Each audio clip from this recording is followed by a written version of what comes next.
Greetings, ladies and gentlemen. I am Ethan. And I am Brian. And welcome to the Loki Season 1, Episode 6 Review and Synopsis Podcast. This is it. This is the climax. We are finally here. We have made it. We're half a year into 2021, and this is the last thing we'll ever see ever again. Before the world ends tomorrow. Before the world ends tomorrow. Alrighty, but before we begin, we'd like to ask you to subscribe to our channel so you can keep up to date. Ooh, wait, that's not correct. This is the end. This is the end. There's no more Loki after. Well, technically, there will be more Loki, but not right now.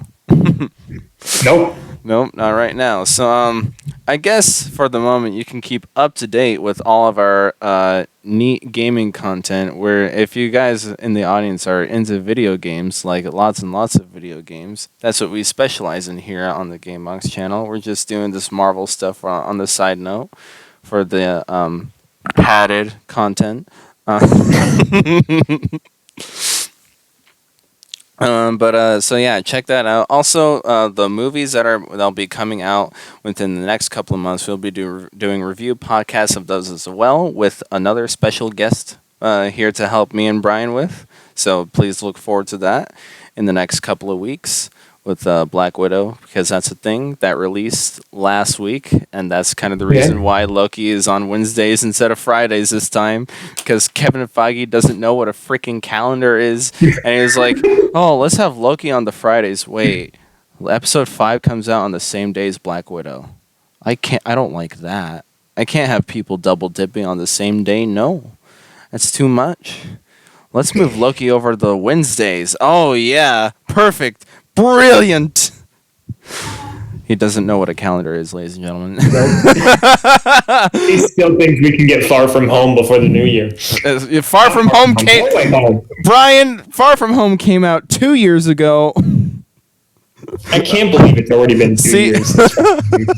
See, Brian doesn't know what a calendar is either. No, I know what one is. I just don't know how to read it. There's a difference. Anyways, with all of that said, before you listen to any more of this podcast, we'd really ask you to please watch the episode beforehand before you come listen to our coverage of it, because we're going to be discussing spoiler-heavy content among this episode. Please do that before you begin, because this is it. This is the last episode of Loki Season 1. I was correct about there being a second season of this, and I am proud of that. Well, anything to add on, Brian, before you begin our lovely little plot summary for us folks? So, our episode starts out, I'm going to start it where we don't usually start it, and that's with the Marvel logo, because unlike every other time we've seen the Marvel logo, instead of getting that like classic Marvel logo music as we see the logo come up, no. This time, we hear the voices of lines said in past movies. For example, we hear Black Panther say Wakanda Forever. We hear Hope from Ant-Man 1 saying That's How You Punch. We hear Sam Wilson. We hear a whole bunch of Marvel characters from the past. Now I gotta ask, since you have subtitle superiority, were there subtitles for this part? Yes. Even during the Marvel logo, there was subtitles. Interesting. And so I was able to see a lot of the lines said, and they chose some pretty good ones. A lot of them were more just like the comedic lines or like one-liners. They weren't really like any of the serious moments. But yeah. Did they have the orange slices one? They did have. Oh god damn it! I hate that line so much. Okay. So yeah, we hear all these lines as we zoom past galaxies and what looks to be like a stream of light, which we'll get back into. As we zoom into the end of time, where we, because now we see the void from like an outside perspective, like off planet, basically. As it then like zooms in to our two leads of Sylvie and Loki, right where we last saw them after they had enchanted Eliath, and Eliath had dissipated.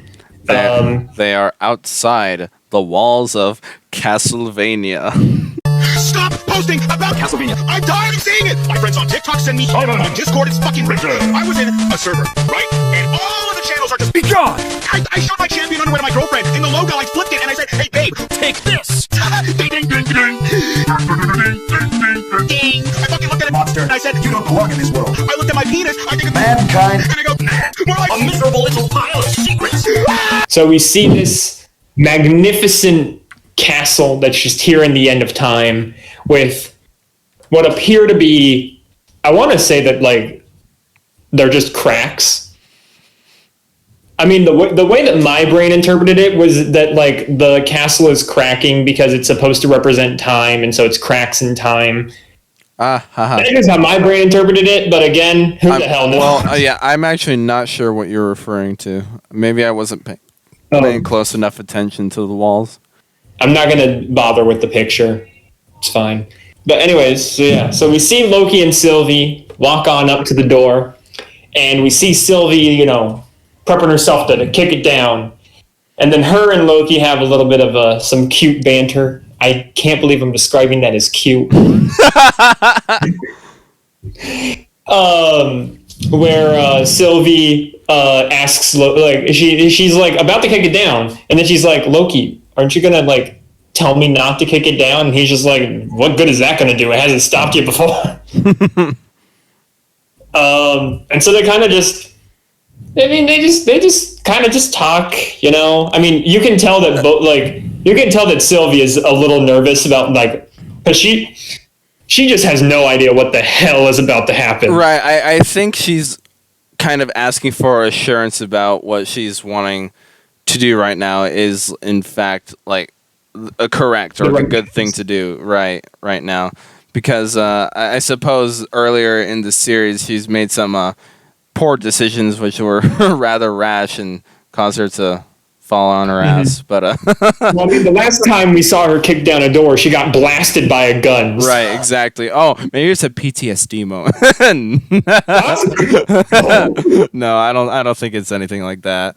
But no, it's definitely, I think it's like what you said, a reassurance kind of thing. A reassurance kind of thing from Loki. I think, and also like she's still trying to like experiment what exactly her feelings about Loki are right now.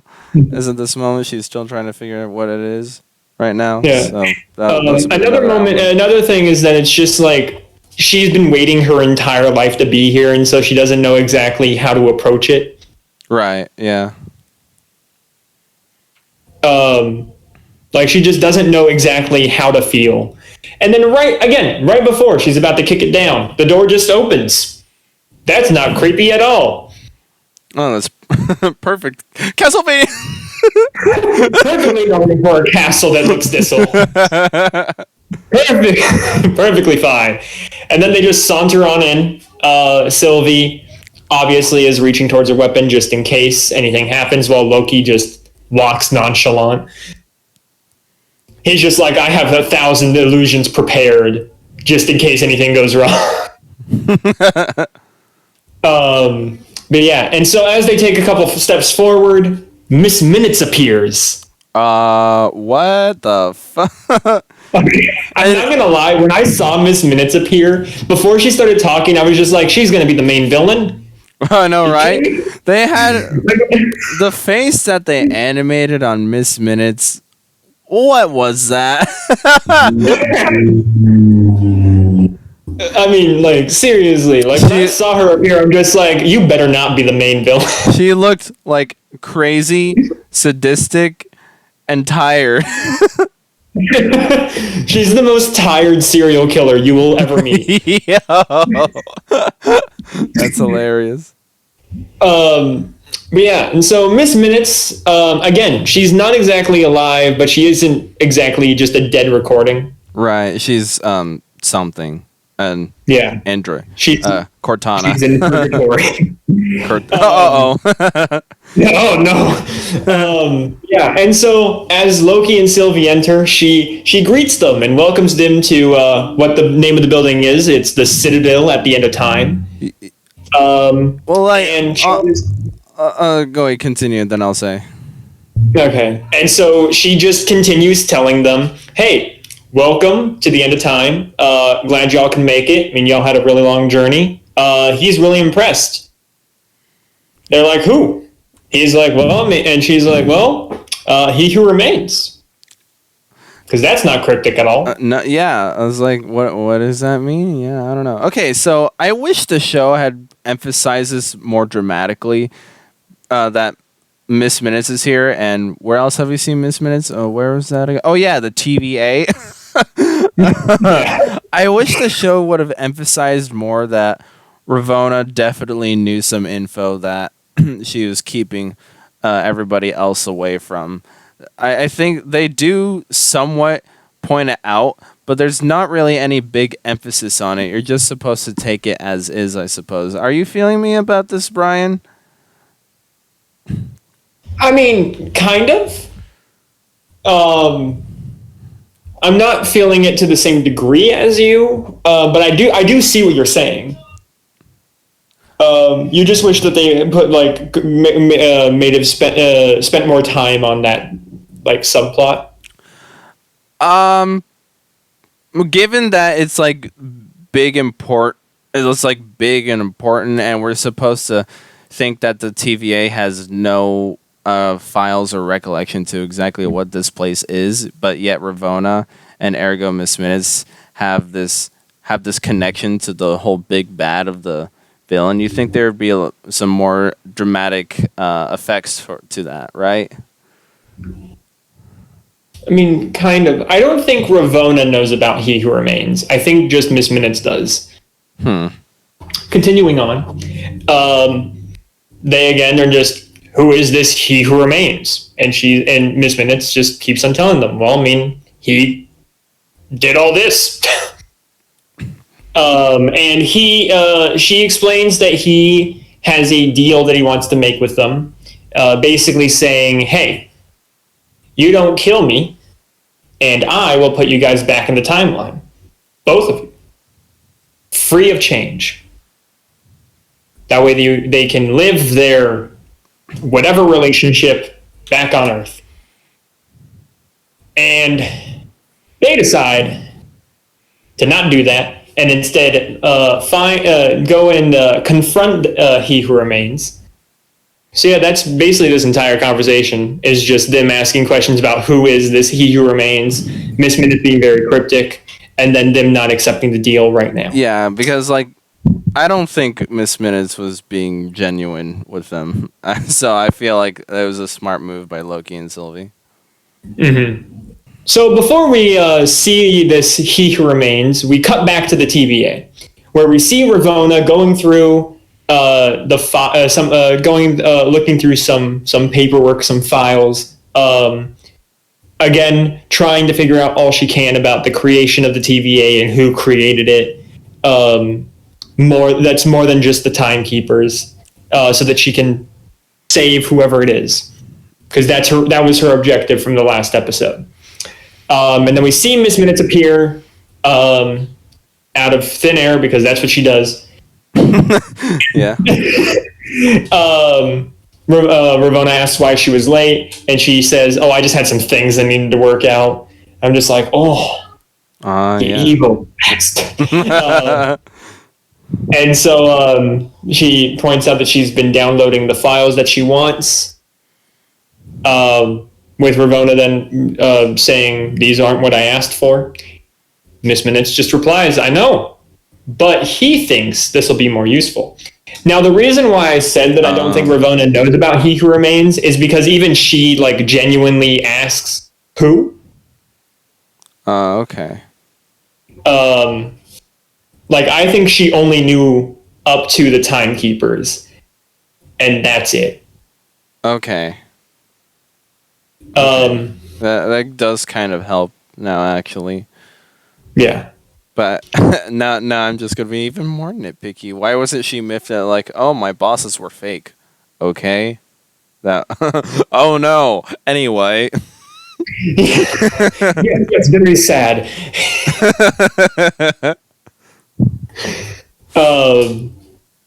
So yeah. So Loki and Sylvie then make their way through more of the Citadel, and they come to a room that has 4 statues, 3 of which that are still intact, 1 of which that is crumpled into the ground. Yes. All right. I And was here's what I'm thinking of this. I was very curious about that because the camera did kind of focus in on the crumbled statue on the ground. Yeah. Here's what I'm thinking. And this is just my opinion.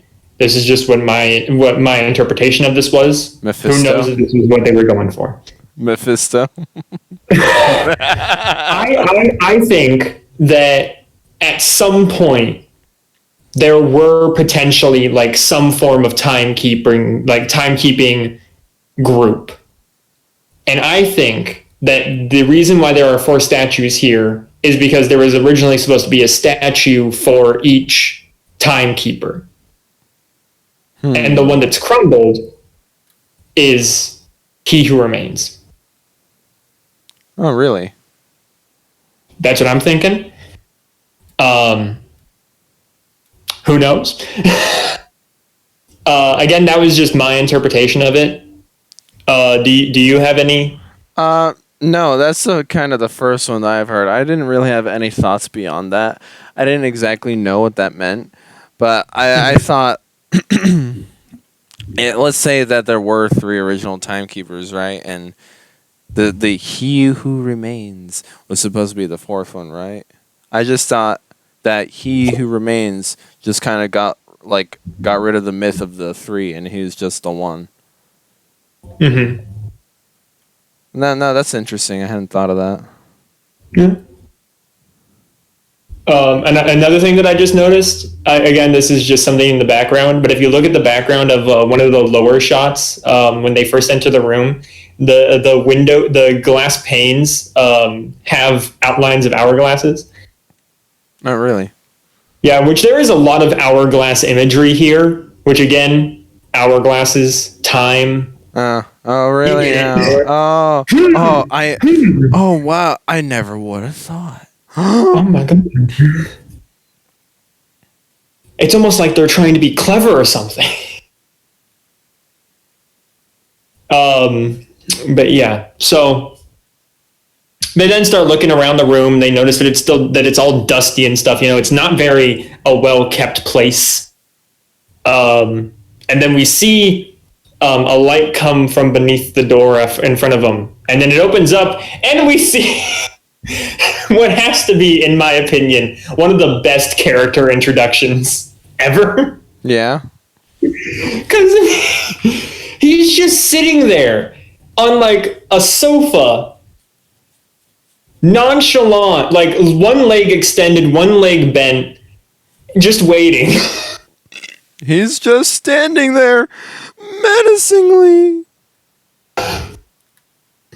And yeah, he just kind of sits there, and then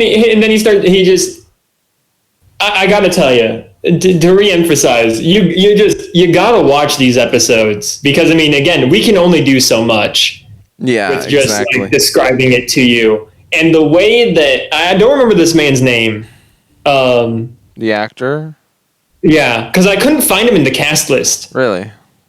Or like I just couldn't find him in like the overview cast that you just like when you look up the cast, here's the people the names that pop up. Mark Ruffalo. There you go. Jonathan Majors. Jonathan Majors. He does such a great job portraying this character of He Who Remains. Which I guess now I can go into the backstory. Yeah.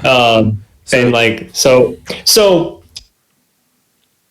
the name He Who Remains is the name of an actual Marvel Comics character, and However, the He Who Remains in the show seems to be a combination of He Who Remains and a character by the name of Immortus. I'm going to get He Who Remains out of the way because that's faster and there's a lot less of him in this character than there is Immortus. He Who Remains in the comics was not a young-looking man. The age that he had really showed. He was a really old man with like a whole bunch of wrinkles, a very droopy face, and much like He Who Remains in the show, he just lived at the end of time. He didn't really control time in any way. He just kind of lived there and watched over the timeline. That's who He Who Remains in the comics was. And so that's kind of the role that we have here in the show. Did he have any sort of manipulation or control over it whatsoever, or was he just... I think he had some slight control over it, but not as drastic as Immortus, who I'm going to get into now. Okay. Immortus is the name of a future version of a character that we all know, Kang the Conqueror, who I've been mentioning a lot while doing the podcast for this show. And Immortus is just a future version of Kang that just is an old man. He's just old Kang. That's just take Kang the Conqueror, make him old, and you got Immortus. There you go. Which Immortus in the comics was actually part of the Timekeepers. That's another little fun Easter egg there. That's why when the Timekeepers were mentioned back in episode 1, everyone was like, "Oh my God, it's Kang!" It's because no, it's Immortus, who just happens to be a future version of Kang.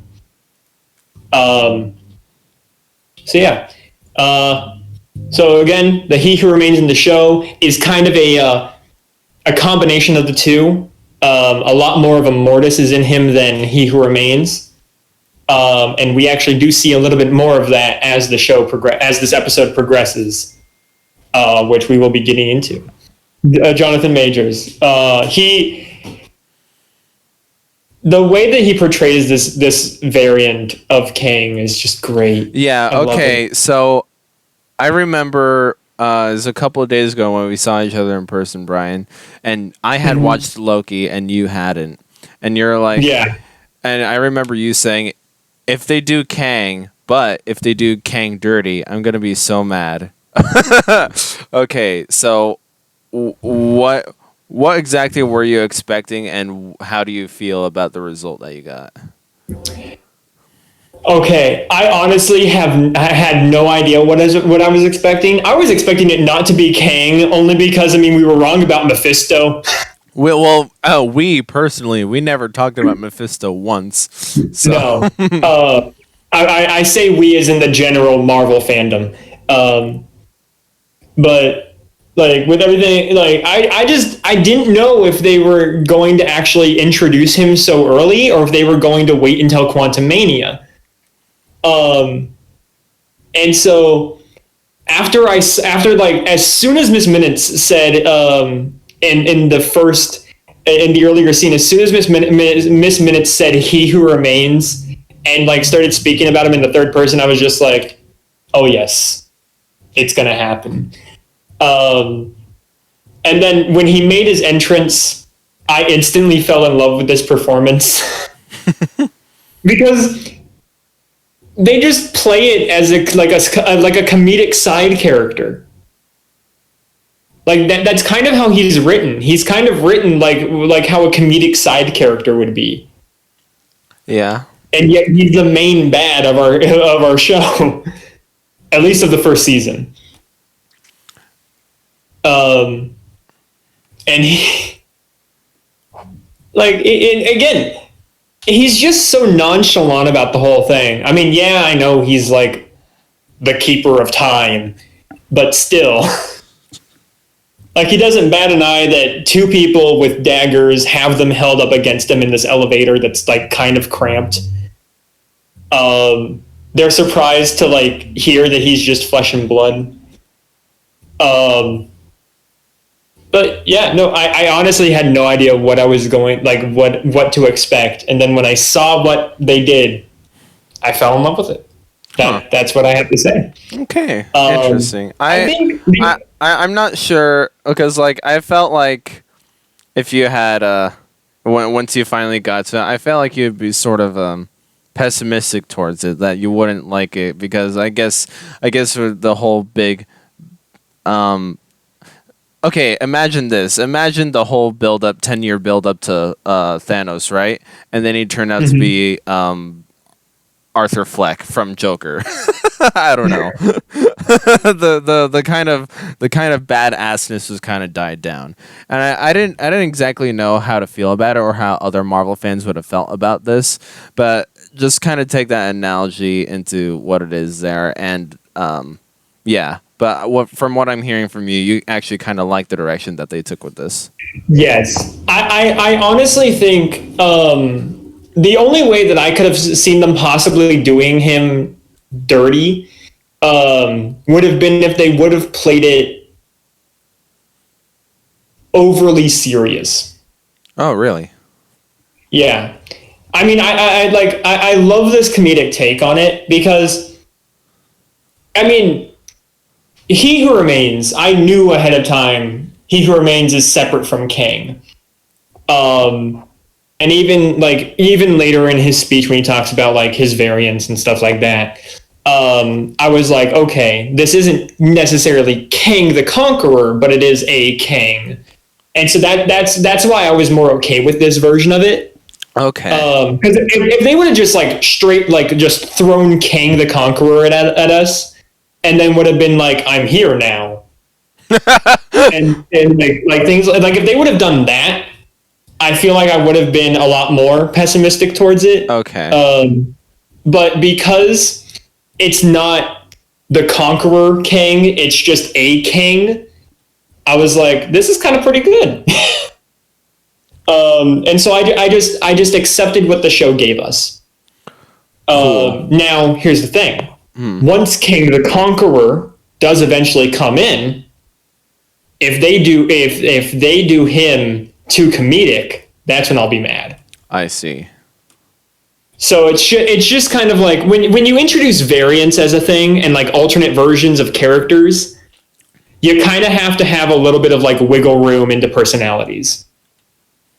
Sort of like that one Jimmy Neutron episode where Jimmy split himself up into 6 different personalities. Yeah. Exactly. How about next time you get a board that can handle the Neutron style? Later, Hold on. For clarification, in the comics, with the whole variant plotline and anything, the comics didn't exactly do a whole variant plotline, and 2, did they? Or and 2? Kang, Immortus, and He Who Remains are completely separated from one another, and they are not variants of one another in the comics. Correct or not correct?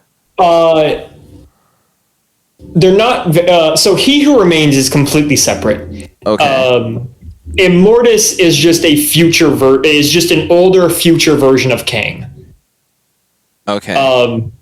So it's kind of like with Loki and classic Loki. Because classic Loki, from the previous episode, classic Loki is just our Loki if he survived Thanos' attack. Okay. So it's kind of like that. Again, once you introduce like time travel, it just gets very complicated. You're telling me. And so that again, like, the comics didn't really do like. I mean, they kind of have variants, but it's just like, the multiverse. But yeah. So I mean, technically, yes. Okay. But out of these 3 people, only Kang and Immortus were connected to one another. Yes. Okay. So yeah.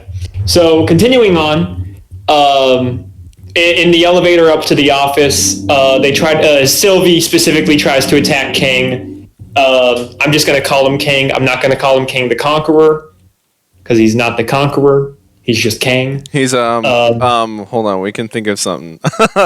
Kang the Kang the Time Lord.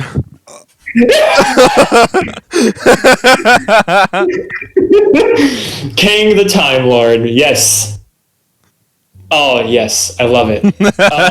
So yeah, so so Sylvie tries to attack Kang the Time Lord whilst in the elevator, and he just, as soon as she's about to hit him, he just disappears out of the way and like teleports somewhere else. He's just there. And then he Teleports eventually to just- like the couch or like the other side of the elevator, rather. Yeah. I think that the way that so they say that it's not really, they say that it's not, the way that they do it is that he's using a TemPad of sorts. And I think how his works is, you know the collars that they had in the previous episodes that would loop you back to a previous point? Oh yes. I think that's kind of how he programmed his TemPad, but it works on him. Yeah. So it just takes him to to a point he was previously. Yeah, it's like his TemPad is the collar, but it's actually his bracelet. Yeah. And so yeah, he brought them to his office and he fixes them tea. Welcome to my evil lair. Would you like some coffee with that? Yeah, he's like, 2 sugars? I know you. And he asks them to sit. They both sit hesitantly, very hesitantly. Right. Because again, I don't think Loki or Sylvia were kind of expecting this kind of guesting. No, just like us, they are just as confused Exactly. as to who this man is and what his objective is. So they sit down very hesitantly, and then before the conversation can start and continue, boom, TVA. Let's go. Don't worry, I believe this is our second to last, or no. There are 3 TVA scenes. This is our second one. Correct? Yes. Yes. Yeah, this is the one where Mobius comes in, and then there's another Yeah. one. I can't remember exactly what it is. I think the third one is just the very end. Okay. So yeah. So Mobius comes back and he comes to talk to Ravonna as Ravona's about to pack up and leave. And again, Owen Wilson gets some really good lines in here, just using his comedic way of speaking. And so he just kind of repeats what we all already know, that, she saw, hey, the timekeepers aren't real. We're all variants. What mission is there to continue? Because Ravonna is all about keeping the mission going and things like that. And we're all just like, what mission? Shut up. Okay. It's done. It's over. Yeah. And so Ravonna then tries to call Hunter D90 to come to her aid, and Mobius reveals that it's a little bit too late for that. As we then cut to an even earlier moment of Hunter B15 showing Hunter D90 that proof that they're all variants by taking them to Fremont, Ohio in 2018 into a school where they see that Ravonna, a variant of her, is a principal or I believe a teacher? I believe it's the principal. Yes. Yeah. Is the principal of a school in Ohio. Bruh, remember Ohio doesn't exist. There's Bruh, nothing in Ohio. remember what school was like, and remember what 2018 was like. Yeah.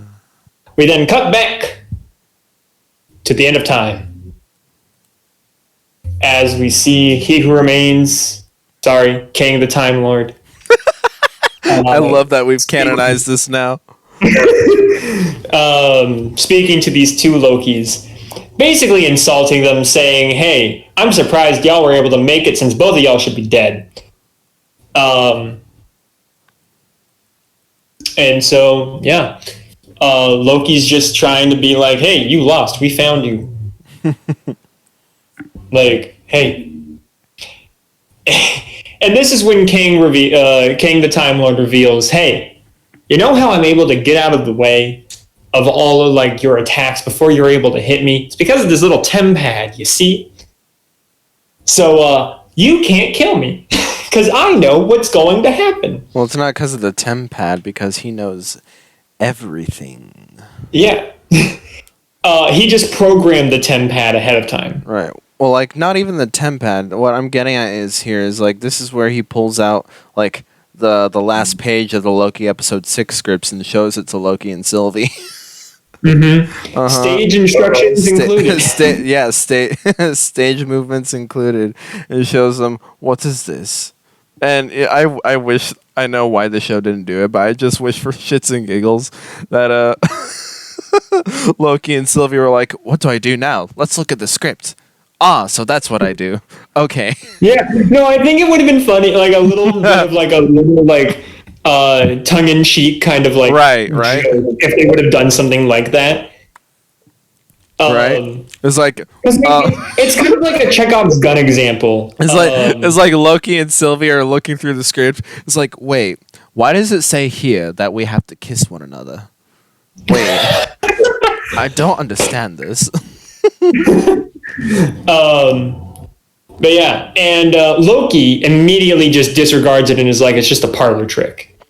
And this is when we start getting the little seeds that potentially this King the Time Lord could be manipulating them or using some form of illusionary trick to fool them into trying to take his deal. Okay, so hold on about this.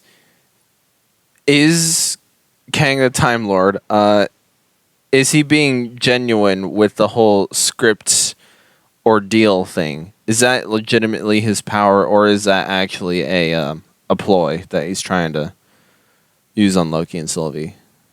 With the script thing, that the script thing is not a ploy. Okay.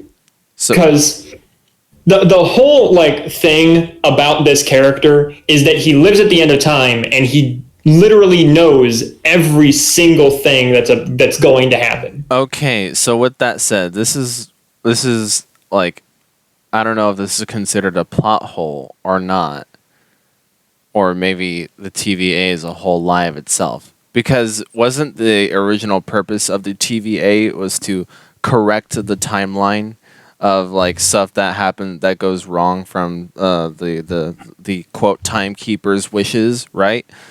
Because Yes. like we all make the meme is like, when I meet Robert Downey Jr., then the TVA shows up. God damn it! Yeah. Or like when my dad returns home with the milk, then the TVA shows up, because that wasn't supposed to happen. But from what this is saying, from what we're getting here now, Loki and Sylvie being captured by the TVA was always meant to be a thing. Ergo, the timeline that they supposedly interrupted wasn't actually an interruption. If That is on like 5 different layers. right? Okay. So, let me see if I'm getting what you're saying. Okay. So what you're saying is that according to the sacred timeline, Loki was supposed to become a variant so that he could then get captured by the TVA along with Sylvie, so that both of them could meet up and then eventually find He Who Remains. Why else would he have the scripts of both of them right in front of him? If it weren't like that to begin with. Well, even then, I mean, that is how it's supposed to happen, because later on he says this is where it always ends. Then what exactly is the TVA for? Then that doesn't mean that they're trying to correct the timeline. They're still a part of his ploy to make sure everything is correct, right? Which ergo would mean Loki and Sylvie getting captured by the TVA was always meant to be a thing. Yes, but the TVA think that they're just doing their job. Again, it's on layers. King the Time Lord knows everything. The TVA only knows what they are supposed to do, which is bring in variants. And then Okay. people just live their lives without free will So- because So what we're getting at is there really is no such thing as free will, because before we were saying those people who did have the free will, they somehow broke out of their eternal fate, they get arrested, right? and this episode is basically saying, oh, no one has free will. Okay. At least until the end. At least we will until get the end. Yeah, because that was sort of like a theme that I had going. Like kind of the theme of this free will versus eternal fate thing. So like if the eternal fate is like take Loki, like every single variant of Loki is supposed to find their glorious purpose and sitting on a candy cane throne, right? And so and so only a few couple of Lokis only had the free will to do that. Only like to break away from the candy cane throne glorious purpose. So Yeah. what would happen is that if they broke away, if they had that sort of free will to basically escape their eternal fate, then the TVA shows up to arrest them. So, like, take the premise of it is, this isn't actually what happens in the show, but just take the premise as it is. But now that Kang the Time Lord is basically saying that, no, free will does not exist at all. Period. I'm the one that's in control of everything. I am the one that has locked in your eternal fate, and the TVA are just an arms to a means to Yep. make sure that happens. So even the TVA has been living under the guise of this, I suppose, correction facility, because it's not a correction facility. It's a race car. Whatever that was. It's just a means for Kang the Time Lord's ends. For I like how we're like slightly ahead of the episode, because like literally, like again, to reinforce, as we do these podcasts, I usually have the episode running in the background with no volume. That way, I can at least know like the general gist of where we are, and then I can summarize it for you guys. And literally right after, as we were having this conversation, I just got to the point in the conversation where Sylvie's like, no, we got here based on our own free will because we broke out of your little game. And King's just like, no, you didn't. I paved the road. You guys just walked it. So King is basically, think of it as like a hierarchy, okay. with King at the top being the all-knowing. And then he puts the pieces together for everything else below him to follow. That makes sense? So, Kang the Time Lord is God, and the TVA are his disciples. Yes. And everyone on Earth, in Asgard, everything like that, they are just pieces on a chessboard. We have Peter the TVA agent, Luke the TVA agent, Matthew the TVA agent. Miss Minutes is basically the book of Genesis. Okay. Now, where's our Judas? It's Mobius. He's a lightning Him and his McQueen. Lightning McQueen car. I'm sorry. Have you seen the meme where it's like, what's it? Previous episode, Sylvie getting inside the car. What the hell am I riding in? This is a variant of me. Yeah. We're driving a variant of myself. Ka-chow. Oh, man.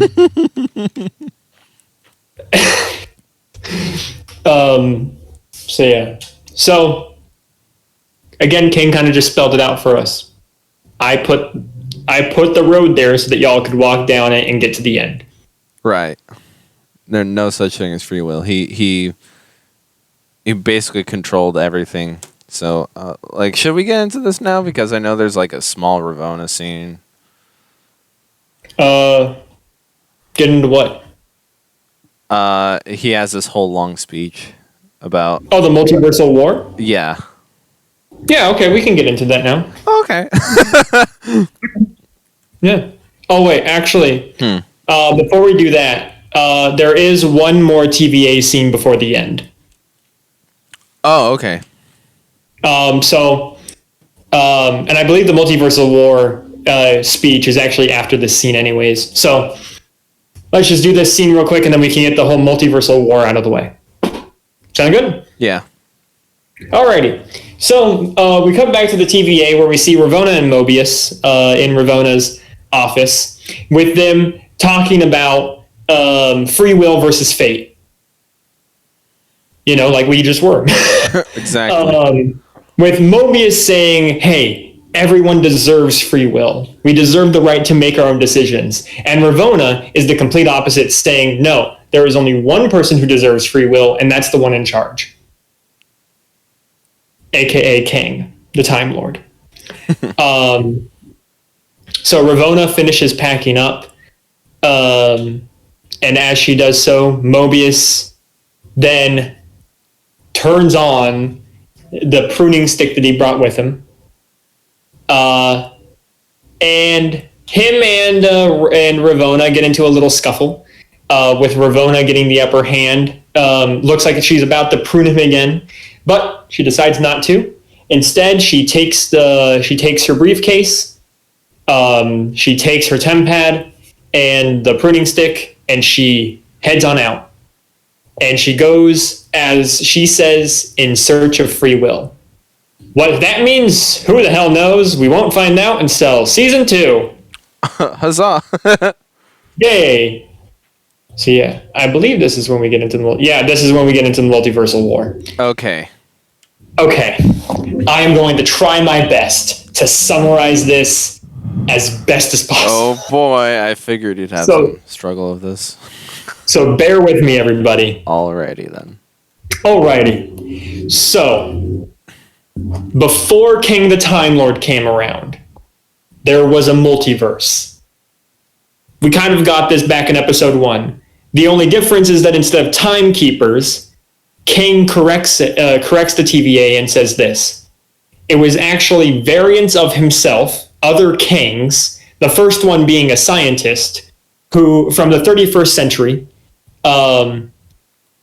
who was able to make contact with the other universes. And in doing so, he was able to get in contact with other kings. However, not all of these kings were friendly. And so these other kings sought out all the other universes so that they could then take control of all of it. And that's what the multiversal war was about. It wasn't a universal war over time or a universal war where everyone was fighting everyone. It was basically just the kings. Each king fought as best as each other did, erupting into, again, an all-out war. And then the scientist, the first one who found out the communication, he learned and sought out a being capable of consuming time and space itself, aka Alioth. And he found Alioth and basically tamed it, and took control over it. And then so by harnessing the power of Alioth, by harnessing the power of the Void, this king, who I believe he is talking about himself at this point, this king was able to take the multiverse and turn it into one sacred timeline, then creating the TVA to be a highly efficient bureaucracy. That's what he says. That's part of that. Literally, the quote is, hence the timekeepers and a highly efficient bureaucracy.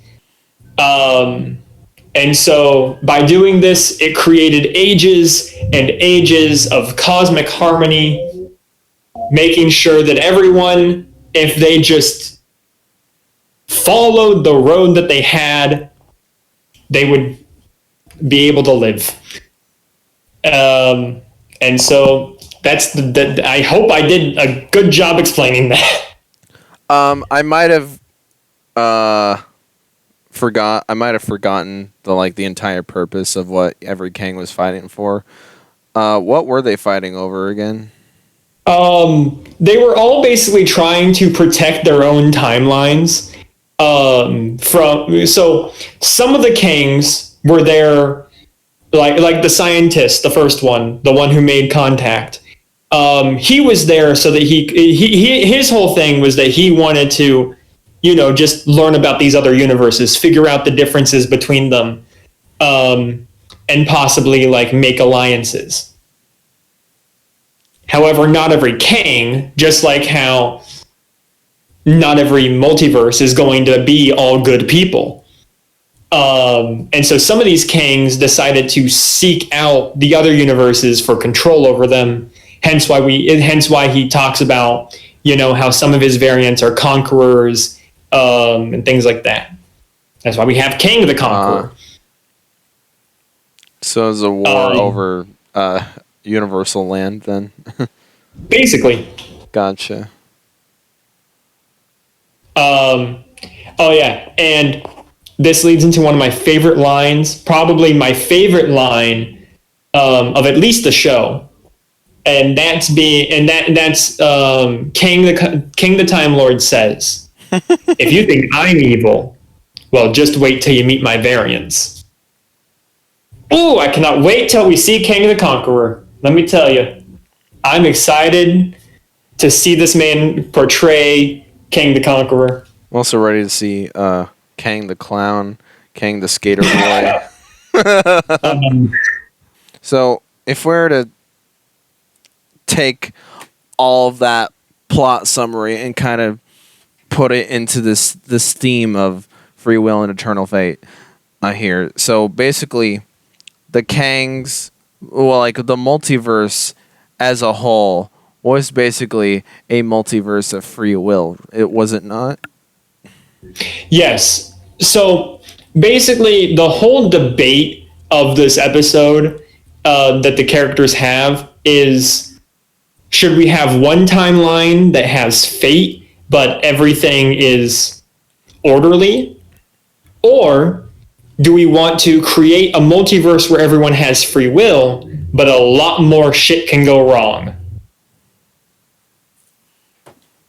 That's basically the dilemma that the characters face in this episode. Cool. And so, because as King says in this conversation, he says, "You may hate the dictator, but kill him, and something far worse will take his spot." French Revolution. What? What? What? What did I say? I don't know. Putin who? It's kind of like, so the best way I can describe this is, so again, we don't have time travel in the real world. It's very sad. But there are a lot of debates that people have over how time travel would work in the real world. And one of the debates that people have is, let's say someone were to go back in time and kill Hitler before his rise to power and causing World War II.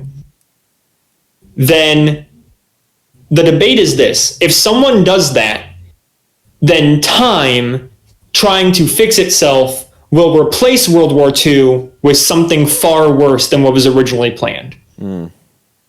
And so that's what Kang is mentioning in this scene, where if they kill him, then something far worse is going to take his spot. I see. So that's kind of that's really what he's implying here. That something far worse, by the way, is Kang the Conqueror. Gotcha. In case you couldn't tell by this point. It's not like I've been saying his name hundreds of times. Really now? I never would have guessed. But anyways, so basically what I'm hearing is the multiverse is this whole free realm utopia in quotes, but of free will. But then they realize the bad sides of having free will absolutism, I suppose. And so it was Kang the Time Lord saw in himself that in order to stop the multiple versions of himself from carrying out this multiversal war, he had to take control of some power and some science to basically create one orderly timeline. And so for there to be I was about to say balance in the force. That's not correct. Balance in the universe. Balance in the universe, I suppose. To just create everything, simplify everything into one consistent timeline where there's absolutely no free will and everything is dictated to eternal fate. Yes. Okay. And so what Kang is basically also saying about this timeline to Loki and Sylvie is theoretically if he gives them an offer basically because there's some plot point within this thing where he is or basically his script runs out. I suppose he ran out of ink basically because correct me if I'm wrong because there's this moment that's just happening right now. It's oh, there's the end of time, or at least my creation of the timeline. What do I do now? Yes. I don't know what comes after this. I'm legit at a blank right now, right? Mm-hmm. And so, he describes it as a threshold. Basically, so I'm just going to set up some context for this. Okay. So the reason why he brings all this up, and the reason why he wants to make a deal with them is because he himself has lived 1,000,000 lifetimes. And the only thing that works is the TVA. And having this one sacred timeline where everyone's fate is determined and everyone sticks to what they're given. Because it's the only way for a war not to break out and for everything to be fine. Now, this threshold that they cross is a threshold where it is finally up to the two Lokis to figure out what they're going to do.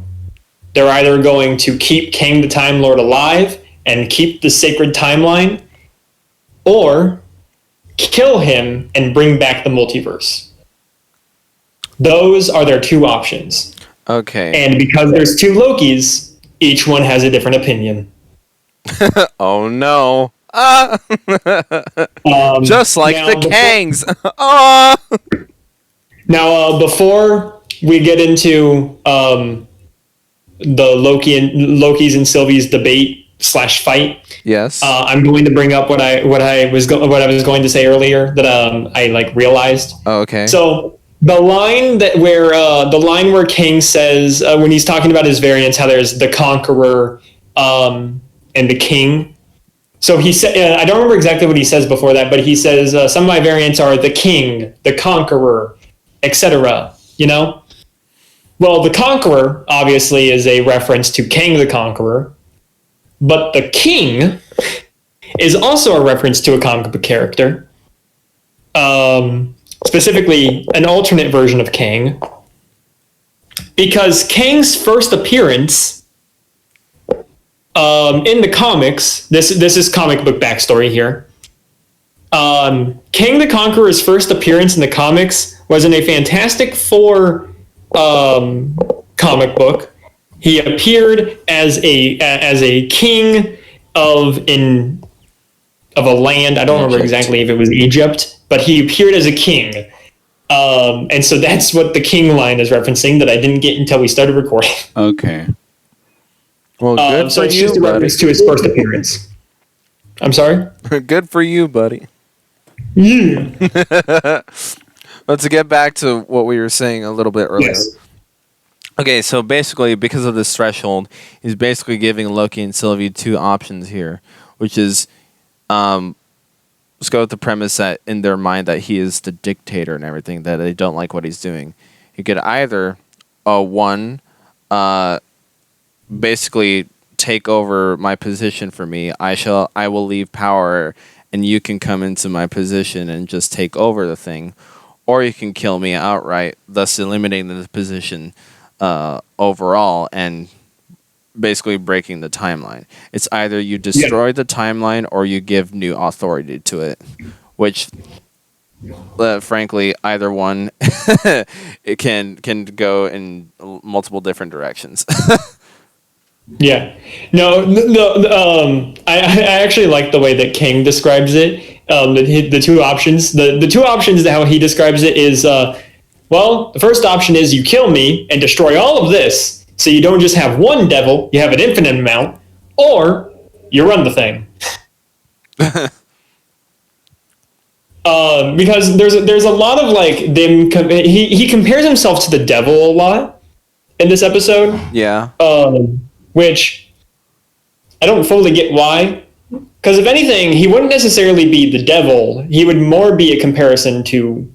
I mean, if we were to make religious comparisons, he would be compared more to God than the devil. Yeah. Perhaps he's not taking it into the literal sense. Maybe he's recognizing the atheistic approach to how God is perceived. Because I've always stated that, I guess basically, I originally said the timekeepers, but now that's bunk.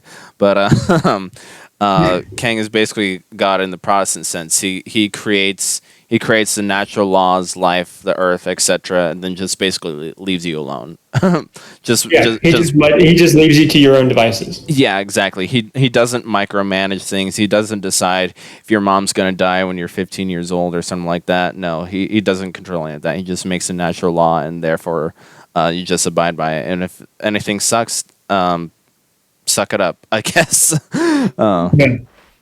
And that really is how he is. I mean, he just creates this one sacred timeline and is like, as long as y'all follow my road that I paved for you, y'all are fine. Right, yeah. And like, I won't do anything to your life whatsoever. It's like I made killing a natural law, correct? Okay, Loki, kill yourself. Ergo, Thanos is able to kill Loki. That's how. I didn't do any of that stuff. The natural law did it. Mm-hmm. And so I guess what the atheistic approach that he's kind of recognizing here, as in God, because I don't know if this is true. I don't know any atheists personally besides Cameron, but he's just stupid. Yeah. I'm sorry. I can take some atheists seriously, but all of their arguments for like why murder is bad is really dumbed down to because it's rude or something like that. It really is. Whoa. Because it's rude. Or some, yeah, they can't really define why a lot of objectively bad things in the universe are bad without putting a religious element to it. So I just see it as a moral thing. I don't know if morals have to do anything with religion, but 100%. I suppose you don't have to be a sort of practicing religious person to understand that murder is bad. But if you're to like comprehend a complete answer to it, the atheistic answer is most likely to be because it's rude. That's really all it dumbs down to, because they don't really have any sort of framework because they've taken God out of the picture. Where were we going with this? I have no idea. We can just get rid of all of this, scrap it. Okay. So continuing on. All right, we were talking about why he's calling himself the devil, right? Yeah, how he compares himself to the devil a lot. Yeah, I don't know why. Because he can. Because murder's rude or something. But yeah, and now something that like I just like. He says we're all villains here, and then I'm like, you know what? You are right. Like he's I mean- correct. If we're born out, we're all born out of sin. That is correct. Well, it's not just that. I mean, it's literally a room full of villains because because Loki isn't really a good guy. We've always seen him as a villain. Right. This show is just about him. Yeah. And so yeah, so then this is when they cross the threshold where free will is now a thing, and it is up to them on what they're going to do. And so here's what happens. Loki and Sylvie get into their first fight. Oh, that's so cute. Wait a minute. No, it's not. Let me just go throw up real quick.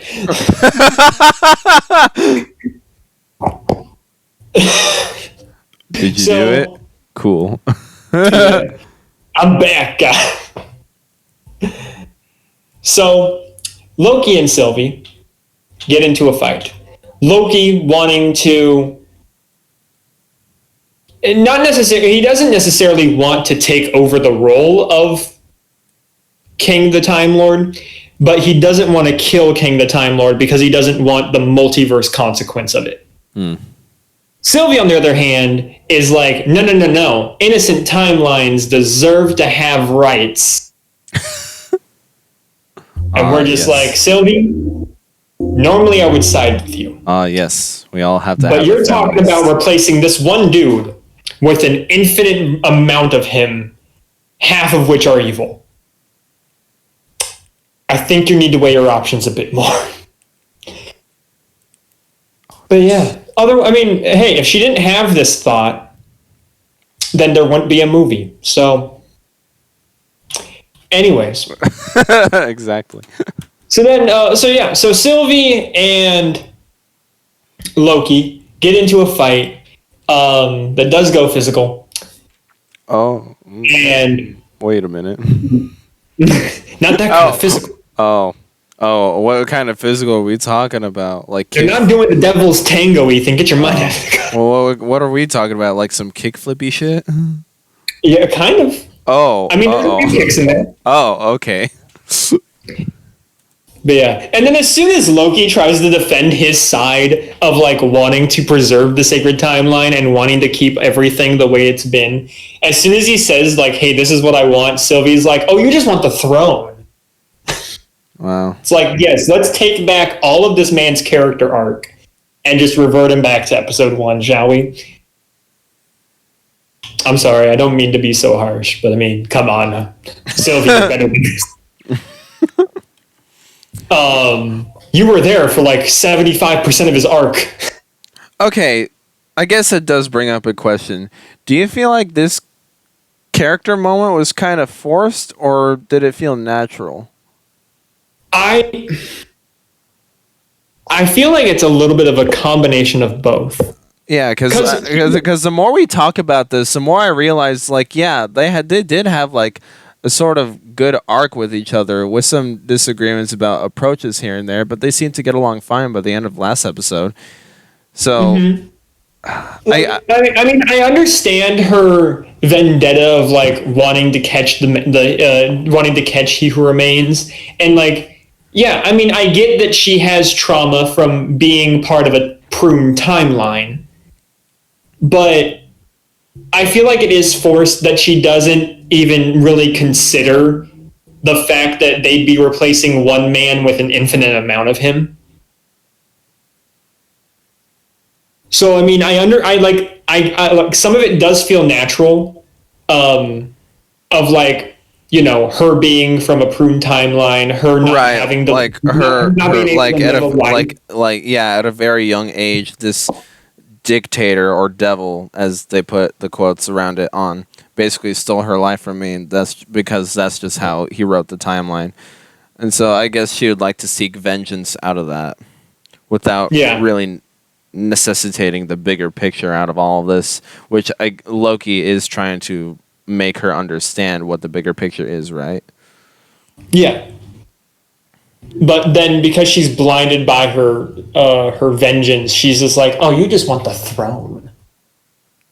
Yeah, she goes for like a low jab, which doesn't necessarily work on Loki. And yeah, it doesn't work at all, rather.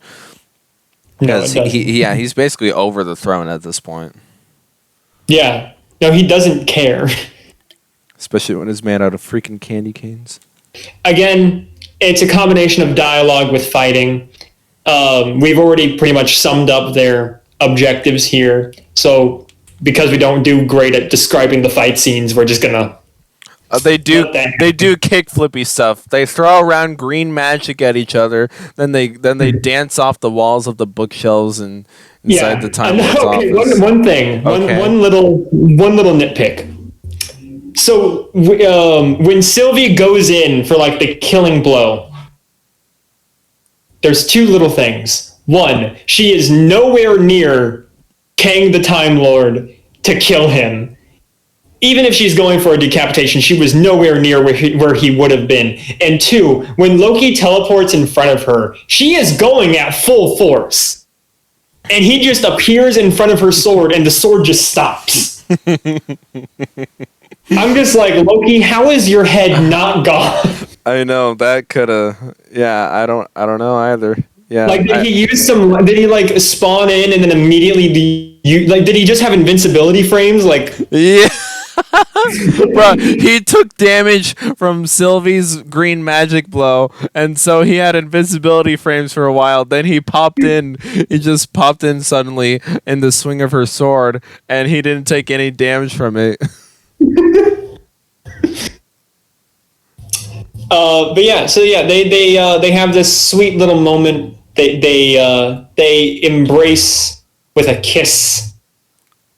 Oh, okay. You They want to know? embrace You with want a kiss, and then Sylvie's just No, like, no, no, no, no. You want to know something? In my notes, when that happened, I all caps yes with a bunch of S's, and then while I was typing that, I glanced over at the screen again. Then I saw her kick Loki back to the TVA. Then right below it, I said no. So yeah, so Sylvie says psych and sends Loki back to the TVA as she stays behind at the end of time. And then here's what happens. Sylvie then moves the desk out of the way and goes and just... I like that he says, "I'll see you soon," as his final words to Sylvie. He's like, "I'll see you soon." Because we know it's coming. So Sylvie kills Kang the Time Lord, and the multiverse starts to split into its many, many branches. Yes, and we get a visualization of that not just outside from the windows of where they are right now with the physical timeline, but also the back of the timeline monitor, back of the TVA, where it just splits up into its perplexing pathways. Yep. And then we zoom in on Mobius in B15 as Mobius says, "Well, there's no turning back now." And B15's like, "Who's mentioned anything about turning back?" For all time. Always. Name of the episode. So yeah, All right. the timeline splits. Bada bing, bada boom. Loki is left sitting in the TVA. He then he's probably thinking of Sylvie. Starts. I just had a nice romantic kiss with myself, and then I pushed me away. Why? Why do I do this to myself? So here's something that I really hope they explore in season 2. Hold on, wait a minute. Wait, whoa. We're not there. I know the episode's not over yet. I just want to get this out of the way. Okay. I'll leave It's you just something alone. very quick. I'll leave you alone. Now that the multiverse is a thing, what's the TVA's purpose? Yeah, that is a good question, actually. Like, what's the TV? Because the TVA didn't just crumble or anything after the multiverse started, or like came to be. It's still there. Okay. And so now I'm wondering what their purpose is now that the multiverse is a thing. Well, now that you say this, and I know we haven't gotten there, but we might as well get to it now. When Loki comes back to the TVA, and Mobius and B-15 are somewhere in the library trying to figure out what's going on. Loki basically explains everything that happens in Mobius, and it all makes sense, right? And Mobius is like, "Oh, thank you for that." No, that's not what happens. He's like, "Who are you? Who is this? Yeah. What are you?" No, okay. So you can immediately tell something is up. Something is off with Mobius and B-15, because when we last saw them, right before we cut back to Loki, when we see them say "for all time, always," as they're watching the monitor, they know what's happening. They know that the man up above must have been stopped, and that's why the timeline's branching. But now when we see them, when Loki finds them, we see them talking about the branches, and we hear them say, "Does he want us to go to every branch?" And so it looks like the TVA, it sounds like their purpose is still to stop variants, but under a new set of control. Oh, well, okay, that's one way The to look reason at why I it. say this Okay. The reason why I say this is because so as you said, they ask, "Who are you? What division are you with?" Them not recognizing Loki, and then as Loki looks past them, because again they're by all the records and stuff, kind of like in the like the center of the TVA. As Loki then turns and looks out over the balcony, instead of three statues of the Timekeepers, we see one statue of Kang. And so it looks like what had happened is, now that we have the multiverse, the TVA has now changed to where instead of the Timekeepers, it's just Kang the Conqueror. And he has turned the TVA into it's still similar to what they were before, but now instead of pruning all timelines to keep the sacred ones safe, they're only pruning the timelines that Kang wants pruned. Okay. That's what it seems to be. That's one way to look at it. And the actually what I got from it, because you said what exactly is the TVA's purpose now that Kang the Time Lord is gone now. So what I thought the TVA that Loki appeared in was a variant of itself, of the original TVA. So what I'm saying is, like, there are multiple TVA agencies for every single Kang variant. And so Possibly. That's why. I mean, now that we have a multiverse. Yeah, that's why this particular one was of supposedly Kang the Conqueror, and there possibly could be other TVA agencies, or not agencies anymore, rather, now that it's gearing up for multiversal war, right? So military divisions, I suppose, TVA military divisions. Every single Kang variant has one to their purposes, and that's how those bring out the all-out war. Like, Kang the Clown has all of his TVA members have the red wigs and the red noses and everything like that. Kang the Clown. And Kang the Skater Boy, all of his military guys have like the wheelies and the longboards and everything.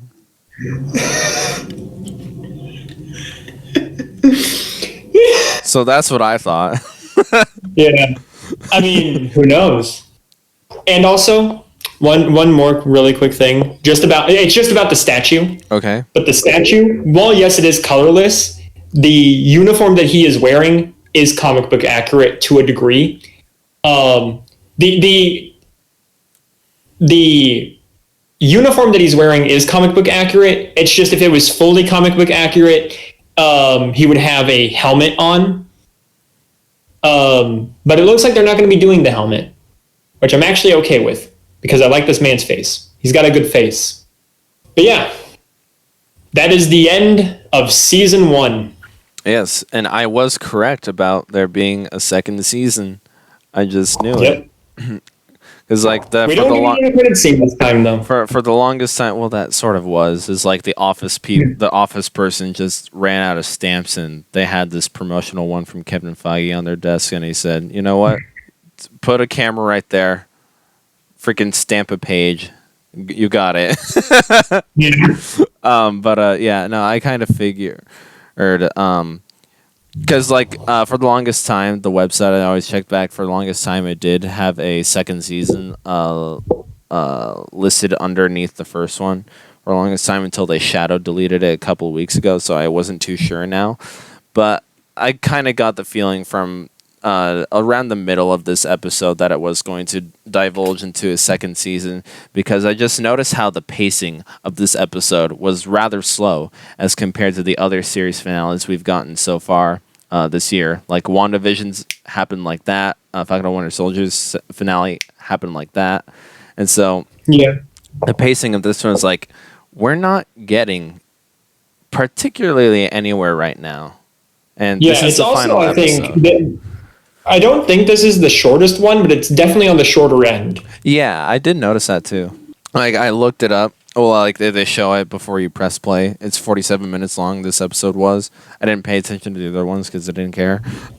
But for the season finale, rather, I just happened to notice that and found it interesting. Season 2 is definitely going to be an interesting one. Oh yes. All right. So I suppose I should ask now, like, what exactly are we expecting from season 2? Given everything, the whole the sacred timeline is bunk. It's no more. It's gone. Yeah. Multiversal war. I What think exactly season will happen? 2. Well, Oh, I got it. Loki, Sylvie, divorce. I think season 2 is going to go back and forth between Loki at the TVA and Ravonna and whatever her mission is now. I think that's what season 2 is going to be. However, I believe that in between now and at the very least season 2 of Loki, if that comes out before Quantumania, I don't think this will be our last look at Kang before season 2 and or Quantumania. I think at the very least he will be in an end credit scene in Doctor Strange. At the very least. The reason why is because, well, one, Doctor Strange in the Multiverse of Madness is the title of the damn movie. What? And two, yeah, it's in the Multiverse of Madness, my man. What? I know What? that. Wow. And so I think that we could potentially get our first look at King in like almost kind of like a Thanos, like, because you know how Thanos at the end of Avengers 1 was just there in the end credit scene and of just him turning towards the camera and smiling? Yeah. I think we might get something similar for Kang at the end of Multiverse of Madness. Okay. Again, that's just my hypothesis. What I would like to happen. Who knows? It's Marvel. For all we know, it could be Mephisto. It's Mephisto. But I find it hard to believe that they would set up Kang and then just not show him for like at least a year, depending on when season 2 comes out. Yeah. I find that very hard to believe, because you can't just like set up a very well, like probably one of the top 5 most well-known Marvel villains. You can't just set him up at the end of a season and then just not show him for like another year and a half. Well, remember what they did with Thanos, because Avengers 1 was in 2012, and he didn't show up again until the post-credit scene of Age of Ultron was 2015. That's a 3-year gap. That is true. Yeah, so I don't see why they wouldn't, because they've done it before, and it didn't harm them in the long run because they made Thanos to good use. They did. Well, I mean, again, who knows? It could just be the nerd side of me wanting to see him. Of course in it is, you Dumbo. Yeah. Anyways, end of season 1. Yeah, wow. That's well okay, well, you didn't answer the, like, a part of it. Where does Sylvie factor into all of that? Oh, that is true. I have no idea what's going to happen with Sylvie. I have a feeling that she might use the TemPad to come back to the TVA. Possibly. Probably. The reason why is because I do think that part of her likes Loki. Oh, really? Now it's not like they kissed or anything. Yeah. No, it's not like they kiss or anything and then she stabbed him in the back, as one does when they kiss. Right, exactly. Brian has multiple back wounds. What? Yes. So I think that Sylvie would most likely come back to the TVA to find Loki and get back with him. That way they can figure all this out together. So you're thinking she's gonna have this big regret and have this oh shit moment and say, oh, maybe murder isn't a good thing. Maybe murder is rude. Now, one of the questions that the ending brings up is whose all memories are going to be changed? If given the premise that, given your premise rather, if this is still one big TVA, these are all the same people with the same brains and everything, same variants. If these are the same variants, then whose all memories will have changed? Because I don't. How I think they might explain it away that, like, people on Earth, for example, why their memories wouldn't have changed is because they were part of the sacred timeline. I think the branches that we see are just alternate universes created from the sacred timeline's decisions. Because, like, the whole multiverse theory that we have is that if you come to a crossroad of a decision, like, for example, chocolate ice cream or vanilla ice cream, then in having that decision, two universes are made. One where you pick chocolate, one where you pick vanilla. And so I think that all these other universes will not affect the Earth that we've seen all this time. So if Loki does eventually make it back to Earth, to, like, run in with, like, I don't know, Doctor Strange or Wanda or whatever, I think they're going to, like, still be the same unless they were to travel to a different universe. Does that make sense? Sort of. Are you suggesting that maybe Loki and is going to meet up with Wanda and Doctor Strange someone? Possibly. I mean, it is a possibility. I mean, honestly, at this point, anything's a possibility. Yeah.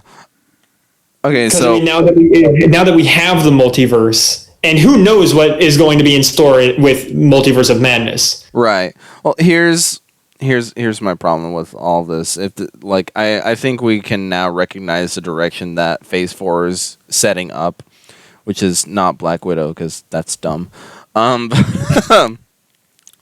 They're trying to set up this whole multiversal war for all of our heroes to come together again for one big epic showdown against big bad guy, right?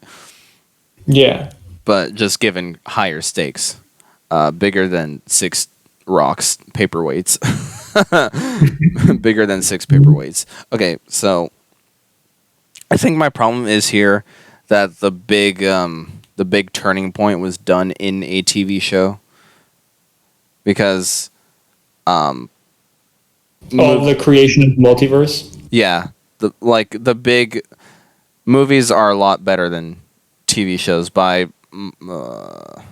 not monetary standards, but like general audience standards.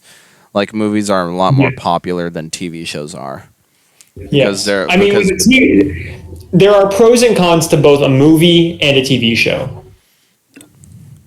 And I do agree with you that it is a very bad move to have a big pivotal moment put in a TV show. but one of the pros of doing a TV show is that you have more time to flesh out a storyline. True. And I don't think that we would be able to get the same emotional impacts from these shows if they were movies. If there were standard movies, because Yeah, we've been if they saying were these just are standard basically movies- extended cuts of movies, chopped into 6 parts, Yeah. but still a TV show. But yeah, I see your point. Like, granted, TV shows can flesh out a story, have a lot more things to do with it, but at the same time, general audience numbers are not as high as movie audience numbers. So when we go into Doctor Strange, Multiverse of Madness, and they set up. They're gonna say, "Oh, this big multiverse thing is a thing now. How did it happen? Go on Disney Plus, subscribe for $7.99. They bumped up the price. Wow. go Yeah. No, subscribe to like, what I'm- $7.99 every month, and watch this 6-episode part, which will take 6 hours of your life." Yeah, no, what I was thinking of something very similar of like hypothetically speaking, just a general audience going to see Multiverse of Madness. If they go to it, like let's say it's an average Marvel fan who's seen all the movies but decided not to watch the shows. Right. Then when they go see Multiverse of Madness and they start exploring the multiverse, they'll just think that the multiverse was a thing that already existed in this world. They just hadn't yet explored it. Yeah, and But that's then sort of. once the TVA comes into play, if it does come into play, then like if the TVA shows up, because they've already been established in Loki, they're just going to be here, and everyone's going to be like, "Oh, it's the TVA," and the fans are going to be like, "Wait, what?" Well, like the fans are going to be like, "It's the TVA." Then the general audience are like, "Huh?" The general audience is going to be like, "What?" Yeah, like the general audience is going to be like, again, the movie can go like briefly explain the backstory of all these like plot elements and everything, because Infinity War tried to do that with the Infinity Stones and all that. That's fine. Infinity War does it much better than Endgame. All that is fine, but you're still depending on the audience to have watched all this extra material before, as a pre-show for this next project, which in this case would be Multiverse of Madness. Yeah. So that I guess that's the big problem of how they set it up like this. They did it in a TV show rather than they did the movie, because probably you thought, Brian, that the multiverse was going to explode within Doctor Strange Multiverse of Madness. Did you not? Yeah, no, I completely thought that multiverse, because again, the reason why I thought the multiverse was going to start with Multiverse of Madness is because setting up Loki, before Loki was released, Marvel didn't say anything about Loki tying into any future projects. Yeah. Because, I mean, when WandaVision was being released, they were like, okay, WandaVision is going to be a prelude into Doctor Strange. But with Loki, they didn't say a single thing about Loki. I honestly did think that. I did think that Doctor Strange was going to just be like, hey, multiverse. Right. They're going to be they set up the multiverse within Multiverse of Madness. Like something bad happens, presumably, if they had gone this route. Like Doctor Strange, I don't know, he trips over a rock and the bad guy gets away. That's how the multiverse explodes, because he tripped on that rock. Yeah. It wouldn't be like, but the tripping on the rock actually happened with Loki in this TV show with this 79-month firewall. Mm-hmm. And Doctor Strange most likely is going to be like, this is a thing. I didn't trip over the rock. Loki did. Now we got to stop it. Let's go, Asian friend.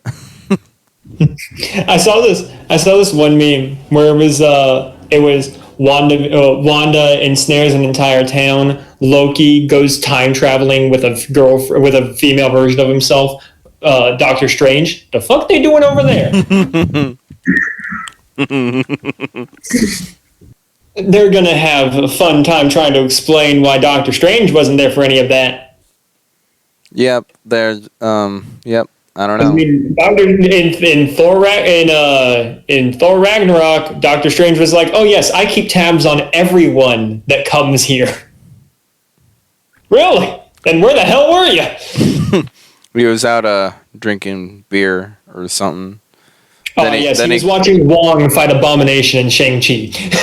Right, and then he comes back. He comes back from a long day, and he just sees like his files on Wanda and Loki have just like the files are a lot bigger. They're bigger on the They inside. just tripled in size. No, they're bigger on the inside. Oh, I see. Wow. Okay, that was season 1. Thank you for subscribing. Yeah, wow. Season 1 left us on a really big ass cliffhanger. Yeah. So like, yeah, A lot of unanswered questions. a lot of unanswered questions. And seeing as like, I guess since the show is incomplete, I suppose this whole question, I believe like we've been saying throughout this entire podcast that there's a theme of free will versus eternal fate, but by the end of it, it is kind of left very vague, and I think it was very intentional why they did that because the show's not finished.